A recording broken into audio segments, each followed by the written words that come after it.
ഇപ്പോൾ നമ്മോടൊപ്പം ഈ ഒരു വിഷയത്തിൽ പ്രതികരിക്കാൻ സ്വർണ്ണ വ്യാപാരി ശ്രീ അരുൺ മാർക്കോസ് കൂടെ ചേരുന്നുണ്ട്. ശ്രീ അരുൺ മാർക്കോസ്, സ്വർണ്ണവിലയിൽ വലിയ തരത്തിലുള്ള ചാഞ്ചാട്ടം തുടരുകയാണ്. രാവിലെ വില കുറഞ്ഞിരുന്നു, എന്നാൽ ഉച്ച കഴിഞ്ഞ് വീണ്ടും ഇരട്ടിച്ച് വില കുറഞ്ഞിരിക്കുകയാണ്. പക്ഷേ ഇത് യുദ്ധം കൊണ്ട് ശരിക്കും സാധാരണക്കാർക്ക് വലിയൊരു ലോട്ടറിയാണെന്ന് പറയാം, സ്വർണം വാങ്ങാൻ ആഗ്രഹിക്കുന്നവർക്ക്. പക്ഷേ വ്യാപാരികളെ സംബന്ധിച്ചിടത്തോളം ഇപ്പോഴും ഉണർവ് വന്നിട്ടില്ല വിപണി എന്ന് മനസ്സിലാക്കുന്നു. വലിയ തോതിൽ കച്ചവടം നടക്കുന്നില്ല എന്ന് തന്നെയല്ലേ വ്യക്തമാകുന്നത്?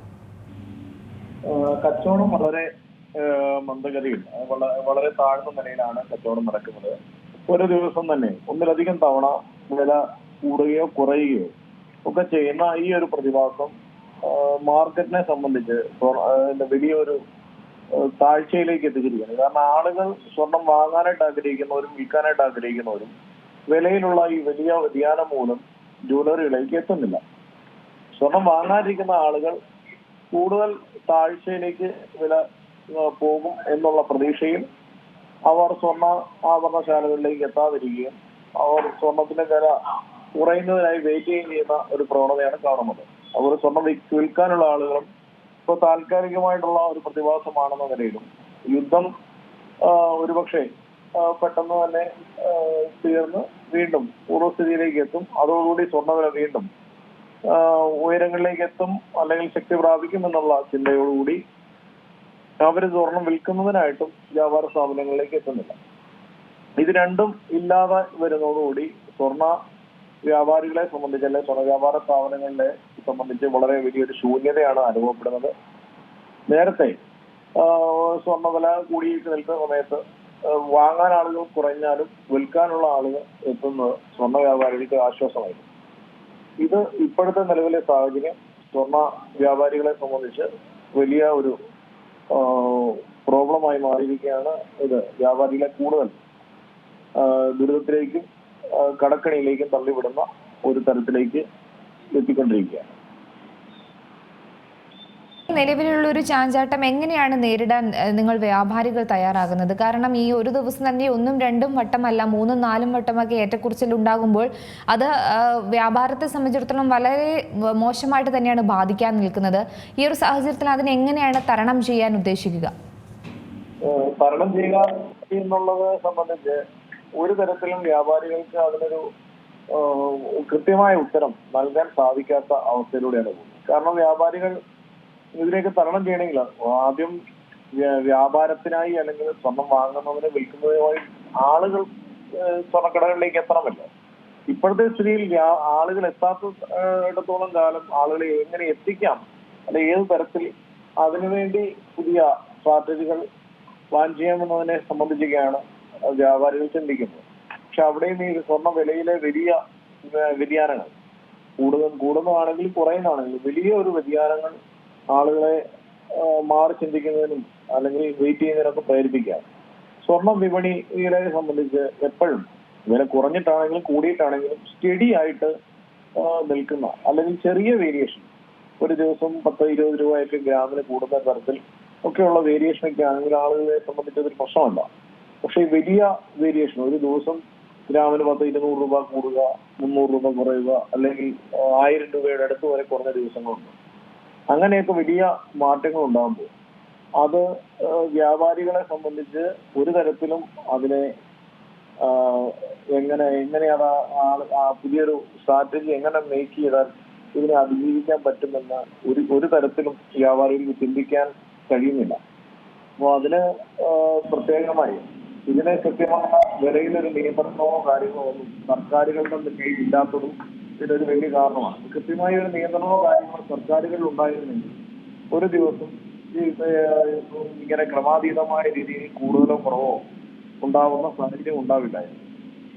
എന്നാലും വ്യാപാരികളെ പ്രതീക്ഷയിലാണ് ഇപ്പൊ താഴത്തെ ഈ ഒരു വില തീർച്ചയായും ഇതിനിടയിൽ ഒരു സംശയം കൂടിയുണ്ട്. കാരണം ഇത് വൻകിട ജ്വല്ലറികളെ സംബന്ധിച്ചിടത്തോളം ഇവർക്ക് അത് വലിയൊരു ബുദ്ധിമുട്ട്, അല്ലെങ്കിൽ വലിയ തരത്തിൽ ചെറുകിട വ്യാപാരങ്ങളെ പോലെയല്ലല്ലോ. കാരണം അവർ വലിയ തരത്തിലുള്ള ഓഫറുകളും അഡ്വർടൈസ്മെന്റുകളും അത്രത്തോളം സ്റ്റാഫുകളെല്ലാം നിറച്ച് ഓരോ ദിവസം അവർ ഷോപ്പുകൾ ഓപ്പൺ ചെയ്യുന്നു, അതുപോലെ തന്നെ ആളുകൾ വരുന്നു. ഈ പരസ്യം കണ്ടൊക്കെ തന്നെയാണ് കൂടുതൽ ആളുകൾ ഈ പണിക്കൂലിയിലെ വ്യത്യാസമൊക്കെ കണ്ട് വലിയ കടകളിലേക്ക് കയറുന്നത്. പക്ഷേ സാധാരണക്കാരായ അല്ലെങ്കിൽ ചെറുകിട വ്യാപാരികളിൽ ഇതിൽ ഏറ്റവും കൂടുതൽ നട്ടം തിരിയുന്നതും വൻകിടക്കാർ വലിയ ഓഫറുകളൊക്കെ നൽകുന്നുണ്ടെങ്കിലും ഇത് ഒരു കസ്റ്റമറെ സംബന്ധിച്ച് അവർക്ക് പ്രോപ്പറായിട്ട് ഒരു ഓഫർ ലഭിക്കുന്നില്ല എന്നുള്ളതാണ് എന്റെ വസ്തുത.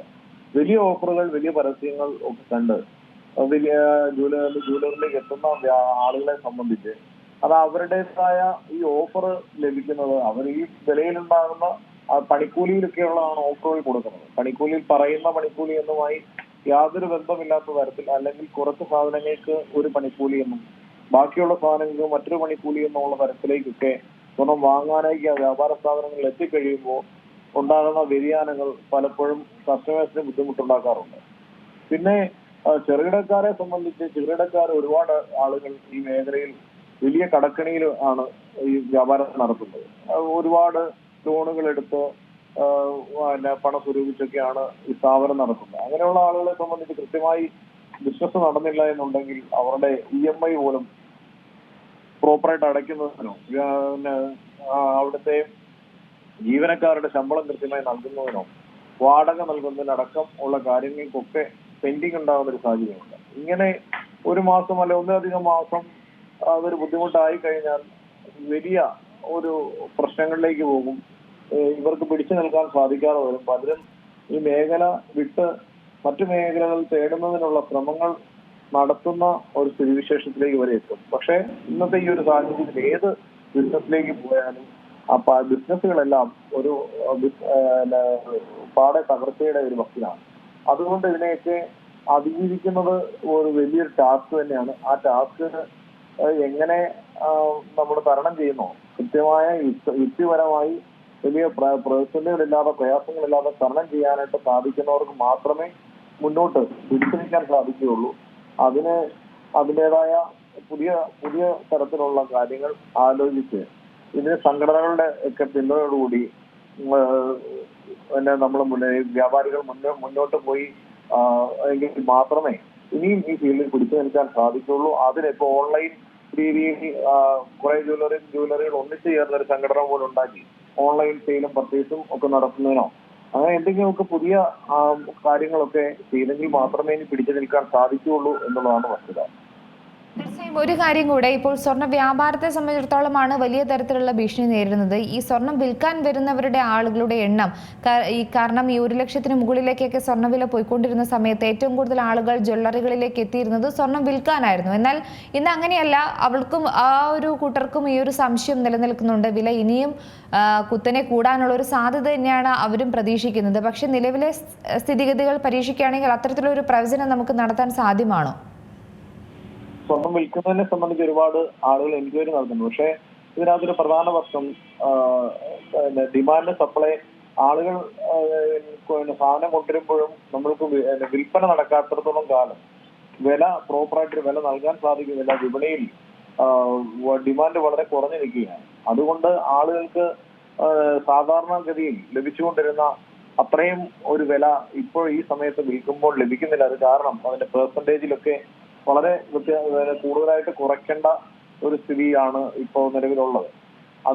അതുകൊണ്ട് ആളുകൾ ഇപ്പൊ വിൽക്കാൻ ആഗ്രഹിക്കുന്ന ആളുകൾ പോലും കുറച്ചു സമയം വെയിറ്റ് ചെയ്ത് ഈ ഒരു പ്രതിസന്ധി കാലഘട്ടം തരണത്തിന് ശേഷം അവർ വിൽക്കുന്നതായിരിക്കും അവർക്കൊരു പ്രോപ്പറായിട്ടൊരു വില ലഭിക്കാനായിട്ട് ഒരു കാരണമാകുന്നത്. പക്ഷെ ഇപ്പൊ ഈ സാഹചര്യത്തിൽ വെച്ചാൽ അവർക്ക് വ്യാപാരികളുടെ കുഴപ്പം കൊണ്ടല്ല, നിലവിൽ ഡിമാൻഡ് വളരെ കുറവായതുകൊണ്ട് സാധാരണ എടുക്കുന്ന രീതിയിൽ സ്വർണം വാങ്ങുന്നതിന് ഒരു വ്യാപാരികൾക്ക് സാധിക്കുന്നില്ല. പണത്തിന്റെ ഒരു ദൗർബല്യമുണ്ട്.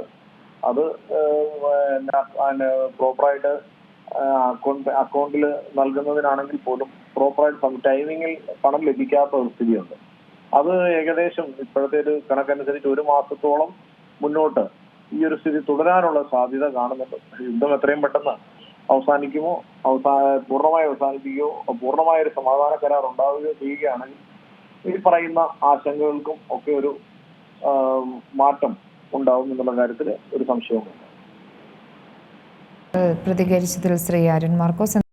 ഏറ്റവും പുതിയ വാർത്തകളും വിശേഷങ്ങളും വിരൽ തുമ്പിലറിയാൻ സീ മലയാളം ന്യൂസ് എല്ലാ ഡിജിറ്റൽ പ്ലാറ്റ്ഫോമുകളിലും ലഭ്യം.